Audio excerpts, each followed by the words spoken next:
I'd got at least 5-6 years of theatre under my belt before I even went the first time to. I never imagined ever in my life that I would leave India. Having said that, I love Sydney today. Like, it's given me so much. You know, when you're directing a play, you are sort of teaching, you are directing, you're giving directions, instructions to the actor. Teaching maybe just is more in-depth because you get more time, you get the privilege of more time with that actor, so you can really hone their skills. But actually a director's job is also to teach an actor how to act. Theatre, especially in India, it's absolutely delightful, but it's tough. It's really, really tough. Here, I've tried to sort of involve the Australian side of things and sort of just making it like, you know, in a bubble, just like Hindi. Art has no nationality. So Mahim Junctions, we sometimes have like people dancing in the aisles, singing along to the music. So it's an out-and-out comedy. It's got a happy end. It's a source of joy. A big reason why I picked Mahim Junction. It's also something that is close to my heart. Actors from that time. So there's a Dawn, there's a Mona Darling, there's a hero, there's a heroine. There's one regular village drunk modeled on Keshtu Mukherjee. All the characters, there's an evil stepmother. So all the characters that were really, that were a part of those 60s, 70s pot-boiler masala films, that in the future the lines become blurred. That there is no Indian theatre.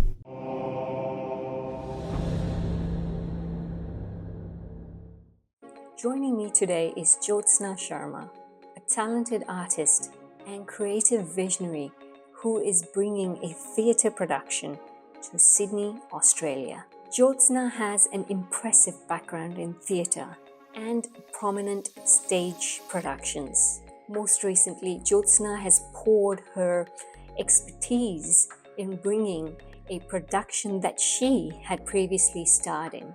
The production is called Mahim Junction.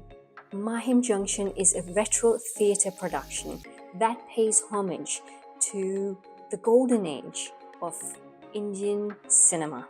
This production was written by actress Sohaila Kapoor, who is the niece of Devanand. Sohaila Kapoor joins Jyotsna on stage for this fascinating theatre production. The production's first screening is on 21st of November, followed by 2 more sessions on 22nd and 23rd of November 2024.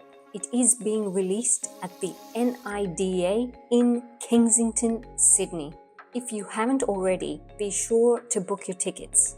There is a ticket link in the description box. Now, let's head straight to the interview that I conducted with Jyotsna, who gave us a beautiful insight as to what we can expect from the theatre production being released on 21st, 22nd and 23rd. Thank you. Hi Jyotsna, how are you? I'm good, Shruti. How are you? Thank you for having me. I'm good. Thank you for being a part of this interview. I really, truly appreciate it. I'm really excited because you have beautiful production, theatre production coming out in Sydney, in Australia, and its name is Mahim Junction, The Revisit. So I'm excited to be talking and sharing some information about this theatre production that you've really created. But before we get into that, I want to tell my audience a little bit about you. Now, you've been in theatre for over 2 decades, 20 years or something. That's right. I've been in theatre for nearly 20 years or a little bit more maybe. My journey. So I started off with a play called Mirza Bagh, which was directed by an NSD gold medalist in direction, Sabina Mehta Jetli.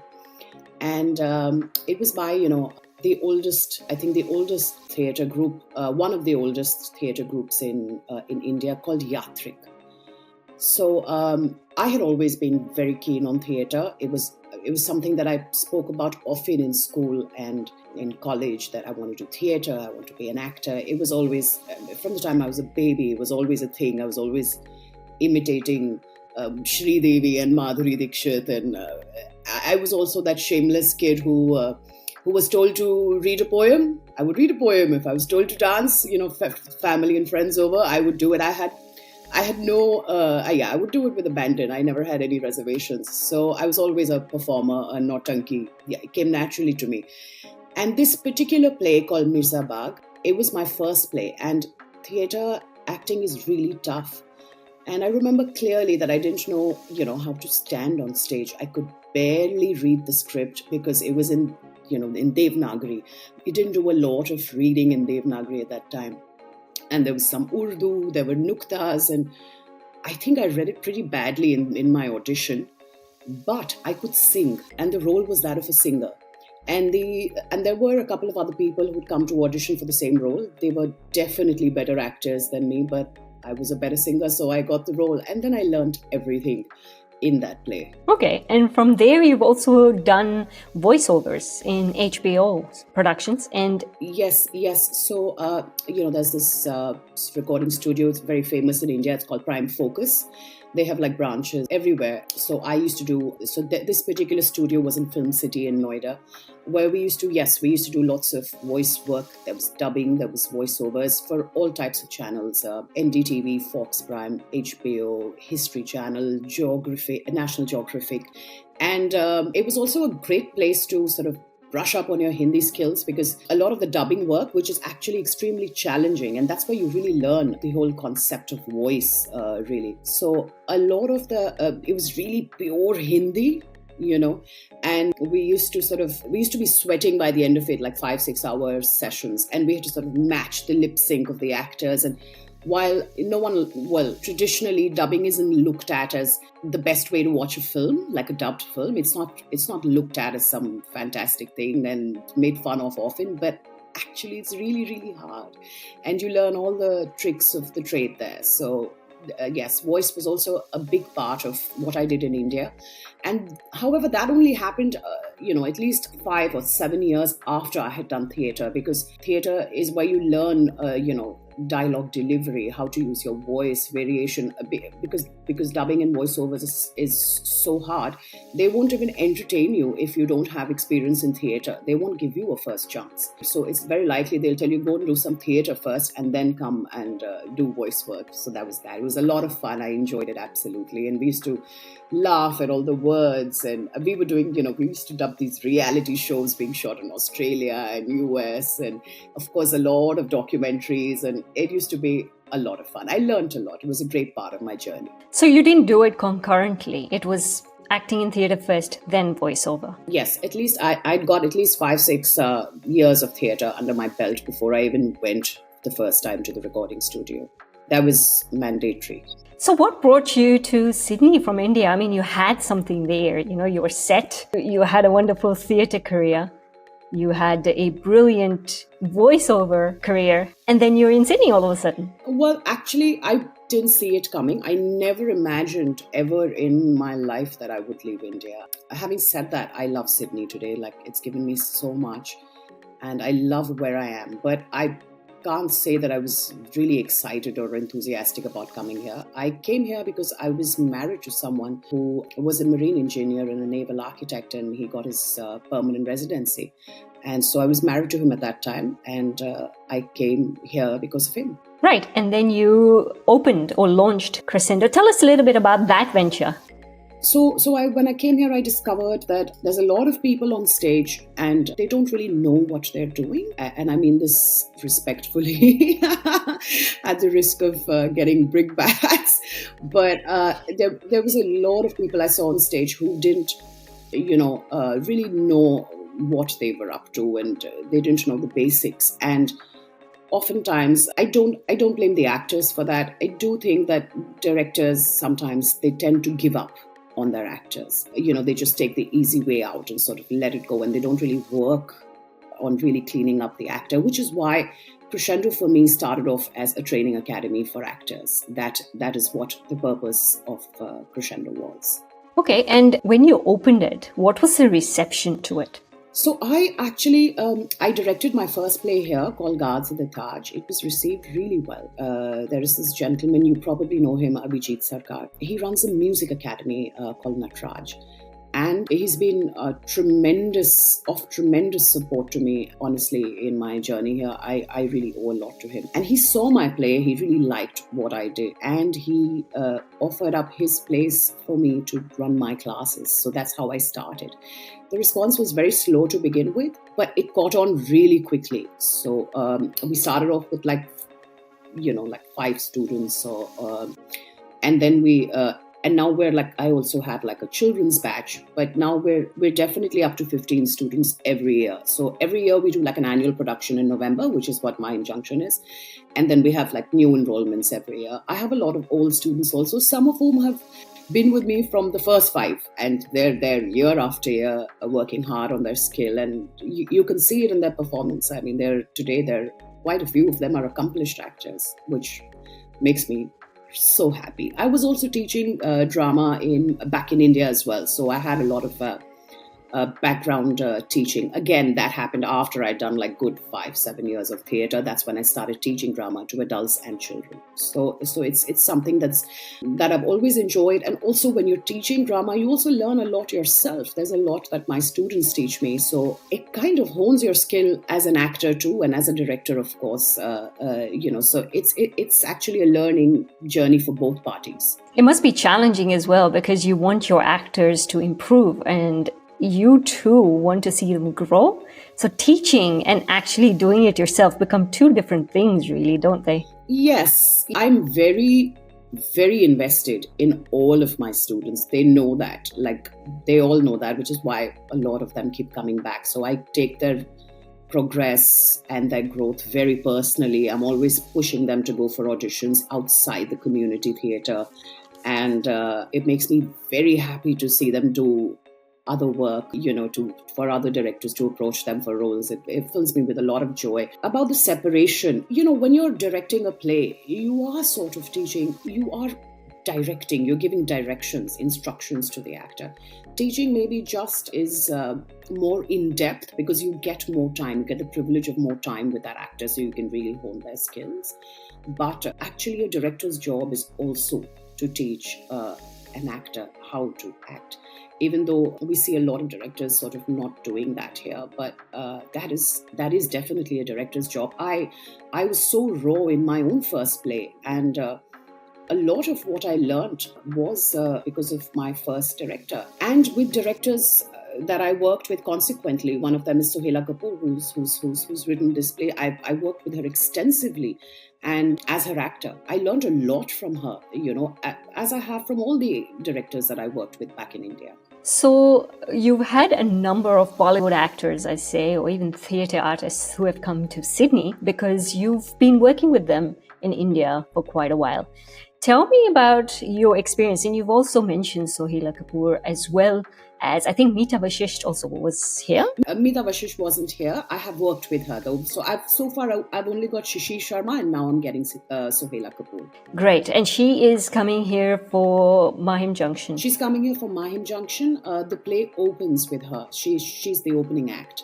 So she's going to be in performance. She's here for, to do workshops with the students, to rehearse. And for me, it's very important. This is a relatively new concept that I've now worked on, and I intend to do it every year, is to get an actor or an artist, theatre artist from India, because I feel it's very important for my students to get that kind of exposure and to get that kind of wisdom. And that's something that I want to exclusively reserve for my students, to have that type of exposure to. It's not someone you meet over an event or an evening. It's someone you're working with day after day, and when Sohaila's here, and even while Shishir was here, our rehearsal starts off with a workshop that they will do with students. So that's the whole idea behind it. And it's really a rare privilege to sort of have that. I find people, I think it's the NRI conundrum. I think what happens is that we become really soft while we're here. Really, really soft. We forget the struggle and the pains that we left behind in India. And theatre, especially in India, it's absolutely delightful, but it's tough. It's really, really tough. I mean, there's no frills. There's nothing fancy. There's lots of backbreaking hard work. There's doing, if you're performing in an amphitheatre, you're doing, your tech run in the sun in 44 degrees, and by the time the shows come in the evening, everyone's 5 shades darker, and someone has heat stroke and someone's dehydrated. I mean, those are the type of experiences that we have in India, and I feel like over here people are really soft and they're deprived of that kind of tough training, which I think is really important to sort of prepare you for anything as far as a live performance goes. It just prepares you really well. So that's the other idea. So when I bring these actors in from India, they're able to share that. For me, my students better understand what I keep talking about in class, when they actually speak to someone who is a known face, who's doing lots of work and is a certain place in their career. And then when they come and they share the same experiences, it sort of underlines my point better. So that's the idea behind it. Now, before we get into talking about Mahim Junction, I want to discuss My Gift, which was screened at the Cannes Festival. Yes, it was in the Emerging Filmmakers Pavilion. That's at Cannes. Yes, it was. So I was actually in a short and sweet theatre festival. Is one big festival that happens here in Sydney, and I was acting in that. And the director of that film reached out to me after seeing me on stage in Short and Sweet, and I gave the audition and I got the part. It was an absolutely lovely film. It's a film with a really big heart. It's a short film, about 14 minutes in length, but it has like the biggest heart. And I think the credit for that belongs to the director through and through. He's the writer of the film also. I feel like, how you are in person, especially when you're writing something, like how you actually are, it kind of reflects in your words. So that was My Gift. We also won a couple of awards. There were quite a lot of festivals, including some massive, the biggest US children's festival. It ran everywhere, but it was a while ago, so it's a little hard for me to sort of recall every little detail. The shooting experience was fantastic. It was just amazing because I've also done short films in India. And the whole dynamic was so different, in terms of it being just really very well organized. It was just really, really well organized, very well put together. Credit to Michael Rasso, who's a very dear friend today. That was My Gift.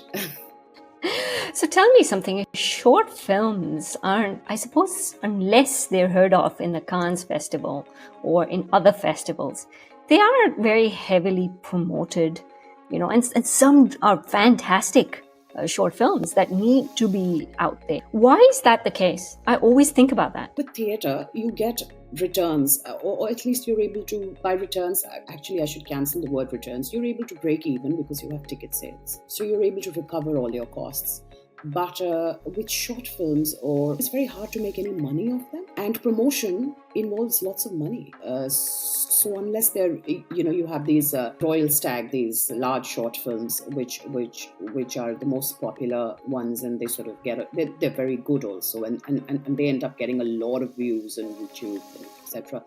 So unless you have that kind of budget, your film basically ends up going to festivals. It is a short film that's going to festivals. It is something that has to work well for the director, not often for the actor. Sure, someone may see you in some role and they may call you for another role. That happens. It's about, okay, so you're doing great work and now I'm going to give you some money to make your next film. So it is mostly a director's vehicle.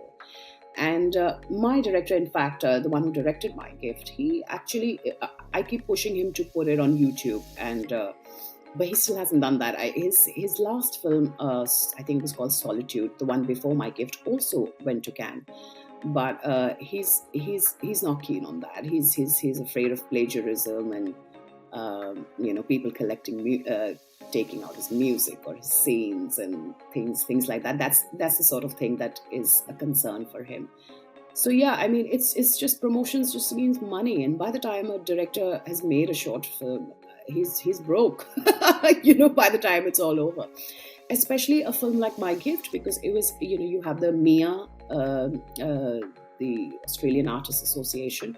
So you have to, you have to pay your actors by that rate. You have to pay for location. You have to pay your makeups by the rates decided by the union, which are actually really expensive. So by the time I think the film is out of the way, there's very little money left for promotion, and you expect and you hope that the film does well for itself. Okay, that's very interesting. Now, how do you feel the Indian theatre scene, other than, the heat out there and you working, how do you feel it's different from Australia?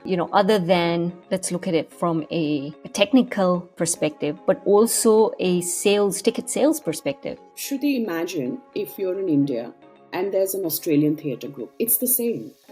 Like Australian mainstream theatre, independent theatre, or produced, professional theatre like Sydney Theatre Company, etc. They're way more ahead. So what happens is, as NRIs, we sort of tend to live in a bubble anyway. Okay? And then when we're doing theatre, we're even in Indian community theatre, we're in another bubble, not just the NRI bubble, we're in an even a more different bubble, So same, like in India, if for independent theatre, professional theatre, there's plays running non-stop. There's 5 plays every month, or 7 or 10 or 15, But over here, there'll be 1 play that someone will direct in 1 year. Ticket sales go really well. The community comes out to support, for sure, from the ticket sales perspective. But I feel like there's definitely a mismatch.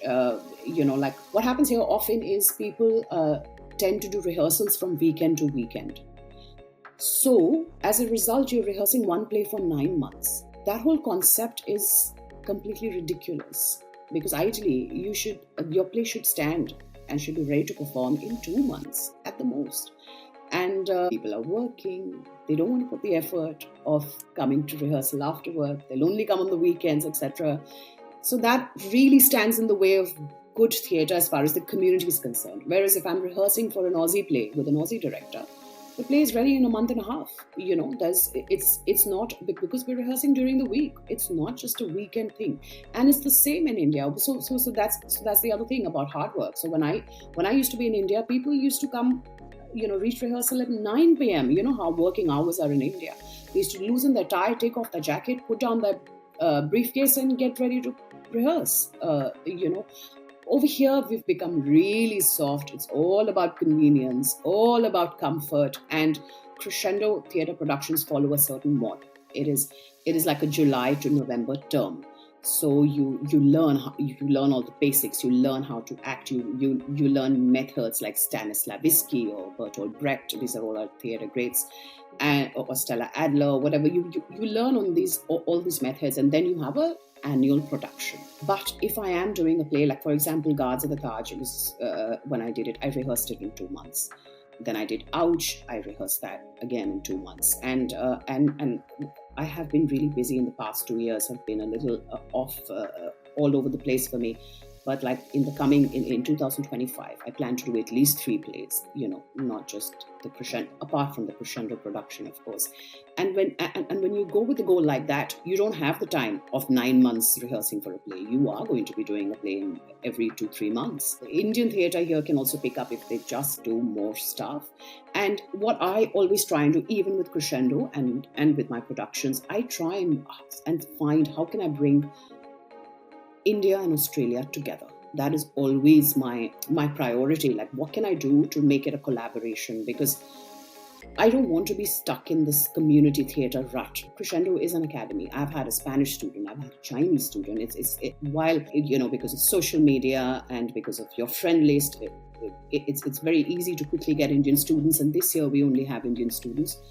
But that is not necessarily a criteria. Like, I'd rather push Crescendo as a school for diversity.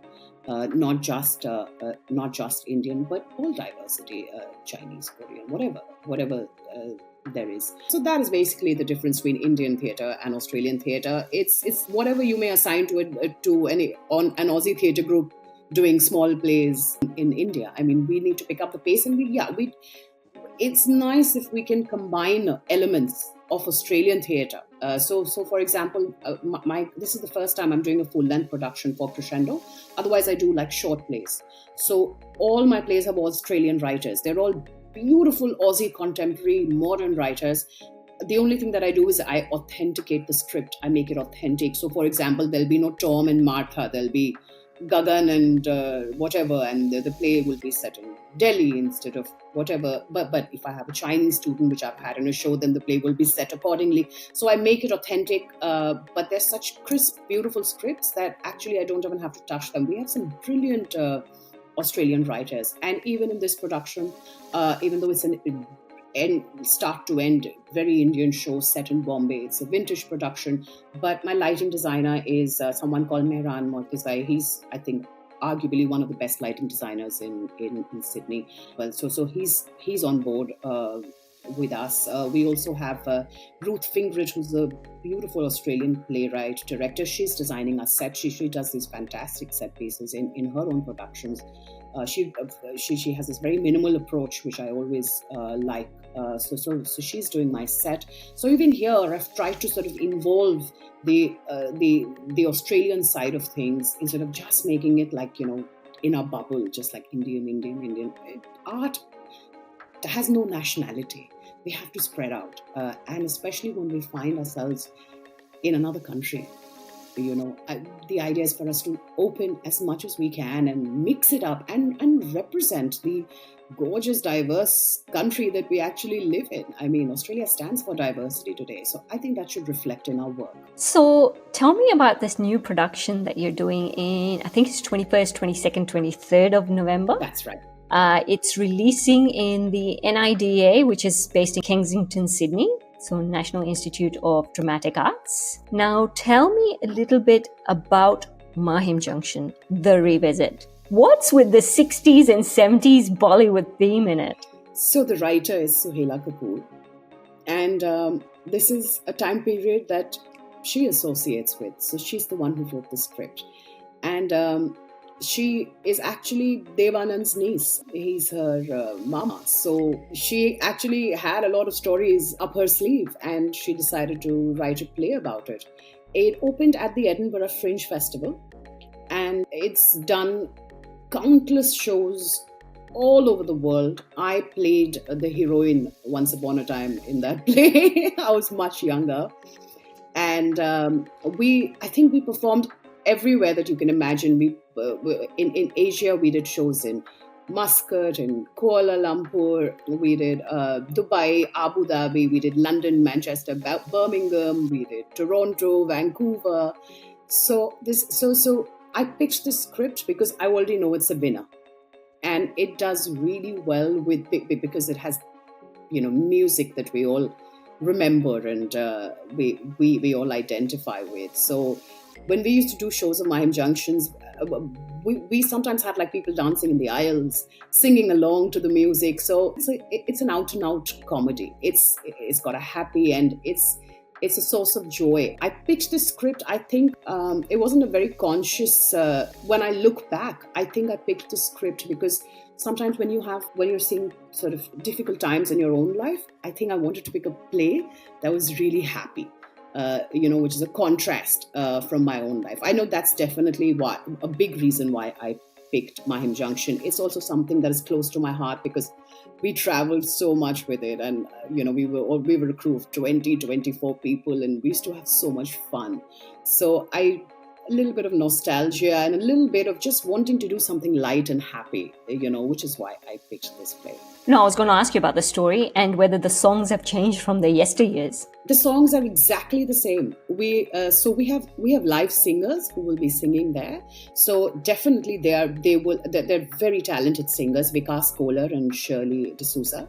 So they will definitely be bringing their own to their songs. It won't be like an exact copy of the songs. They will definitely be bringing their own variations to it. But we have live singers, basically. That the songs haven't changed at all. They're exactly the same. Tell me a bit about the story and what the audience can expect from the story. So it's a vintage Bollywood production set in 60s, 70s. The audience can expect the feeling of being on a film set from that time. It's got all the familiar characters from that time. So there's a Dawn, there's a Mona Darling, there's a hero, there's a heroine, there's one regular village drunk modeled on Keshtu Mukherjee. All the characters, there's an evil stepmother. So all the characters that were really that were a part of those 60s, 70s potboiler masala films, the audience can expect to see all of them and more in the play. Okay. What do you think the challenges were for you to recreate something that has done so many rounds, has done so well, and you're bringing it to Australia with a set of new characters, new people doing these characters? So you know how it works is that with Crescendo, because this is Crescendo's annual production, what happens is, and this I think is in all extracurricular activities, we always have more women than men. We always end up with more women in the cast than with men. So we definitely had to rework the script around that. We had to introduce more male characters. We had to take female characters. Sorry, we had to take away some of the male characters. The script is not exactly as it was, to be honest. It has changed a little bit. But the general premise and where it eventually goes and the story's graph is relatively the same. But there's lots of new elements that have been introduced. How was it for me to be doing a play that's been performed before? Kind of a mixed bag, because it's nice to really know a production very well. It's really nice to sort of do that.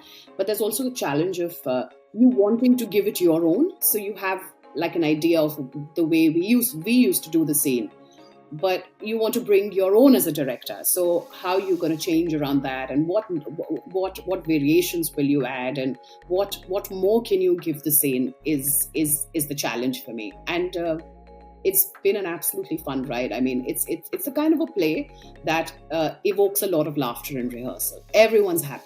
It is just that joyful play. All the actors are giggling, laughing. It has those type of lines. It has those type of moments. So it's an out and out joy to be rehearsing and putting this production up, which is exactly why I wanted to do it. You know, what's interesting is as we've moved into the 21st century, so has technology. And I think that the younger audience, like I'd love to bring my children to this, for them to see what the 60s and 70s was like and what type of productions they were and everything. And the reason is because, like, even today, when I look at my own children and I show them a CD, they're like, what the hell is that, Mom? Do you know what I mean? So imagine putting them in front of this play and showing them what used to happen in 60s and 70s. I think the younger audience should actually embrace something like this. Well, we have youngsters in the cast, so they are definitely getting their friends. So we are expecting some youth in the audience for sure. The play is MA15 plus though, because it has, it is MA15 plus. It has use of some bad language or some mature themes. That's not a lot, but a few dotted here and there, and we don't want to take any chances, so we just made it MA15 plus. Yes, so expecting a lot of youngsters in our production, and I completely agree with you. I will say this about the play though, that like any other good story, it has layers, and there will be things that the audience will discover which are relevant to today. And that's the skill of the writer, that's the skill of the script writer. The setting is 60s and 70s, but there are themes which are very relevant today as well. So that's credit to Suhaila Kapoor for making a vintage production while making sure that it was still extremely relevant to our times today. Tell me about what you think about the theatre scene, Indian theatre scene to be particular, in Sydney, and what type of future you see for it. Well, I hope that in the future the lines become blurred, that there is no Indian theatre scene, that there is theatre. I don't really cater to this whole idea of Indian theatre. Then even in Indian theatre, there'll be Gujarati theatre, there'll be Bengali theatre. I mean, you're just retreating more and more and becoming more and more ghetto. The fact is, the universal language is English. It's not just Australia. It's all over the world. The reason why, the NRI, Indians as immigrants are very successful is because we know English, because that is our medium of teaching in schools. So when we have that power, when we understand English as well as we do, I think it's fantastic to sort of be able to blend, to integrate as much as possible, which is including theatre. Don't get me wrong, though, I completely understand wanting to keep our culture alive. We can definitely do that, but we also have, and we can do it through art as well. But I think it would be nice to also bring art together. I mean, art was supposed to unite people, not divide, and that also within the community. For me, the goal is always to sort of, how can I bring it together? How can I make it? And that reflects in my audience. Like even in my audience for my shows, there's always like a solid 30% people that are non-Indian. So for me, it's very important to make sure that my plays are in English, including this one. It's in English. Of course, we want to make it authentic. So you have some phrases or some word or two thrown in here and there, and to make it really authentic. But if you're non-Indian, but you understand English, you know exactly what's going on in the play. You know exactly what's happening in the play. Only the songs are in Hindi. Great. Now, I'd recommend that individuals go and watch this play. I think it's going to be a fantastic play from what you've told us about the comedy, the humor, and I think it'll be good. If you've chosen the play and you've been doing theatre for quite a number of years, I'm pretty sure you've really thought about this one. Yes, I have. And yes, it will be a fabulous show. I have no doubt. Awesome. What advice would you give aspiring theatre professionals? Aspiring theatre professionals. Well, first of all, and most importantly, they need to get some experience under their belt. They need to really do theatre to become theatre professionals. So that would be my main advice. And if they don't have access to that, I would really highly recommend that they join classes. Join Crescendo Theatre and Film. Get in touch with me. Let me train you. Let me show you what it's all about. And I honestly believe that anyone can be an actor. I honestly believe that.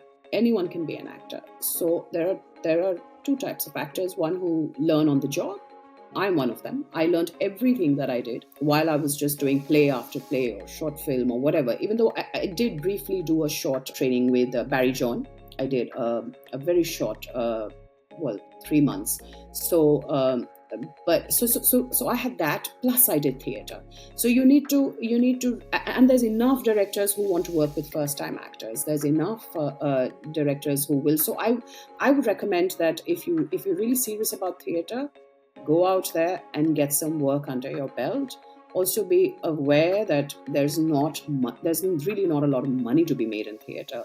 Your money will always come from what you do outside of theatre. So, for example, I teach or I will do voice work. But can I make money off a play? Probably not, unless you're doing some massive show in some 5,000-seater capacity, where you have like tons of sponsorships and you're selling like 5,000 tickets. No, you probably won't. But you will learn all your tricks of the trade, and that is where you will get the opportunity to start venturing into money-making projects. Money is definitely in films and commercials. So again, if it's an actor that you want to get some work, or the theatre is the best training ground. Get an agent, get headshots. Okay. Now you've obviously acted. You've also directed in some ways, and you direct your team as well, or your actors in a professional capacity. How do you decide, Jyotsna, what is a play that you want to act in versus what is a play that you want to direct? Where I am in my journey as an actor, this is not a director, but as an actor, I will only do really good work. I will do an acting role in theatre if it really challenges me, like makes me lose sleep at night. Or it's a director that I really have been wanting to work with. And of course, the script. All three sort of have to fall in place for me before I do an acting gig in theatre. And I don't do it very often. I only do roles that make me lose sleep at night. Otherwise, because I've done a lot of acting work, it has to be challenging because I want to enjoy it otherwise. And that kind of takes the joy out of the whole thing. As far as directing is concerned, I've directed, I think, 6 or 7 productions. And I'm very much still learning. The reason why I started directing was because there was very little acting work when I came here.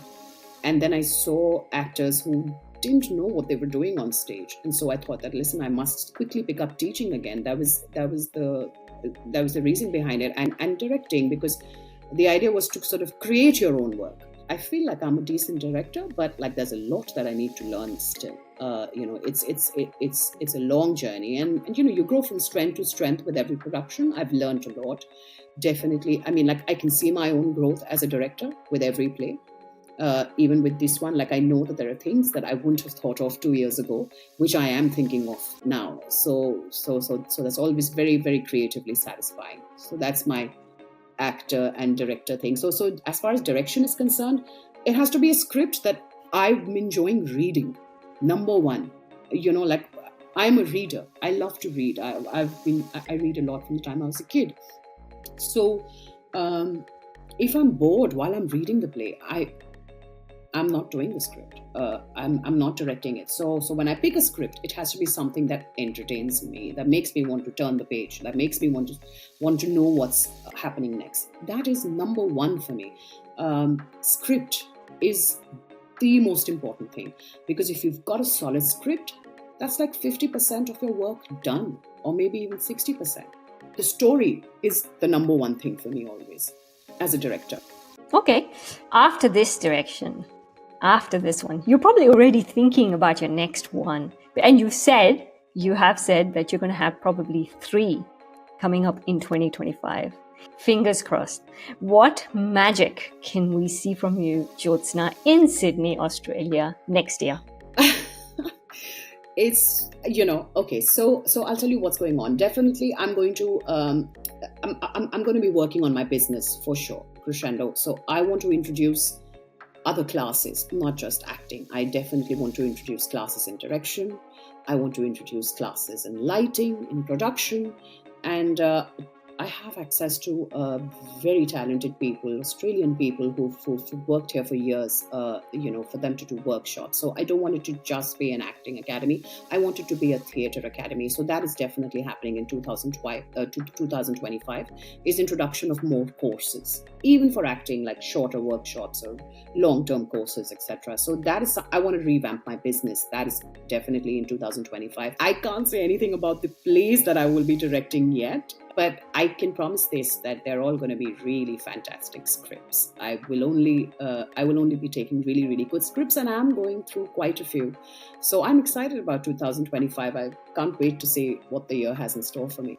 And have you already selected or thought about your next Bollywood star who is going to be in Sydney?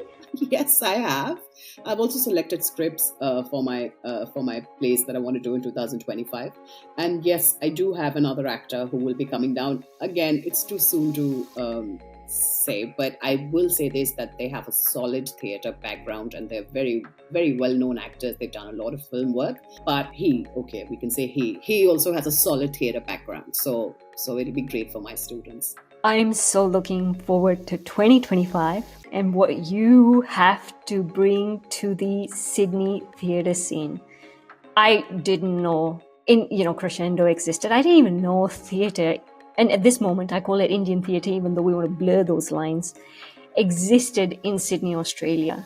I think it's a fantastic opportunity for people looking to enter the theatre space and grow their acting skills, but also anyone who wants to then venture into the performance scene, whether it's movies or whether it's to do lighting, direction, anything like that. So I'm definitely looking forward to it, Jyotsna. I want to thank you for your time. I recommend that everyone come out to see your direction and your production on 21st, 22nd, and 23rd with Mahim Junction. So would you have anything you want to tell your audience today? I would just tell the audience to come and support good theatre. We always have people who want to be actors, but what we need is an audience. We really, really need a solid audience. And while everyone can be an actor, everyone is not a good audience. So what we're hoping for is full house on all the show days. I can also guarantee you total entertainment, lots of fun, lots of laughs, lots of singing along and tapping to the music, and just having an out and out entertaining evening. Naida also has a bar, so you can get your drinks, and I think it'll be a great outing for everyone. If we're very close to the city, you can always grab dinner after with your family, friends. Yeah, so we're guaranteeing an absolutely fun show. Great, and I'll leave a ticket link in the description of my YouTube, of this interview, basically on my YouTube. So that will also be there for anyone who is looking to purchase the tickets. Thank you, Shruti, and thank you for having me. It has been such a pleasure to have this conversation with you. I hope it went well. I wasn't expecting a lot of the questions, but it was great. It was really great and lovely to meet you. Thank you. You too. Thank you for coming on the show. I wouldn't worry about the questions. I tend to have different types of questions. A lot of people have told me that I do catch them by surprise. So I wouldn't worry too much about it, but I'm so glad that you've taken the opportunity to speak with me, promote this show. I'm really looking forward to your 2025 lineup as well. So thank you so much. Thank you.